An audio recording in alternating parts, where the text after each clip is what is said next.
नाशिकचा महायुतीचा तिढा अखेर सुटलेला आहे। नाशिकमध्ये मवियाचे राजाभाऊ वाजे आणि महायुतीकडून हेमंत गोडसे हे निवडणुकीच्या रिंगणात आहेत, तर समता पार्टीकडून दिलीप खैरे आणि वंचितकडून करण गायकर अशी चौरंगी लढत होणार आहे।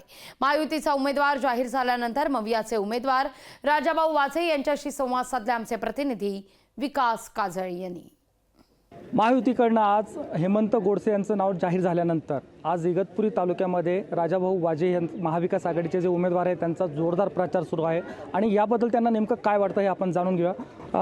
भाऊ, एकंदरीत जर बघितलं तर एक महिना आधी तुम्हाला वेळ भेटलेला आहे प्रचारासाठी आणि त्यामध्ये आज महायुतीकडनं उमेदवार देखील जाहीर झाला, कसं बघता नेमकं? आज 36 दिवस झाले माझी उमेदवारी जाहीर होऊन आणि मी पहिल्या दिवसापासूनच प्रचाराला सुरुवात केली।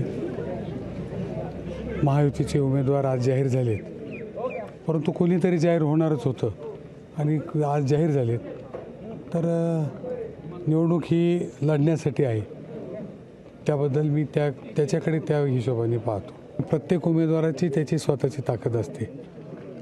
राजकारणात 2 आणि 2 4 होतीलच असं नाही, त्यामुळे कोण काय करणार आहे मला सांगता येणार नाही। निवडणुकीचा निकाल लागल्यानंतरच आपल्याला त्याच्यावर विश्लेषण करता येईल, आज मी काही बोलू शकत नाही। राजाभाऊ वाजे महाविकास आघाडीचे उमेदवार यांनी लोकशाहीशी आपल्याबरोबर चर्चा केलेली आहे। लोकशाही न्यूजसाठी विकास काजळे, इगतपुरी, नाशिक। लोकशाही मराठी ऐका, पहा, जागरूक रहा।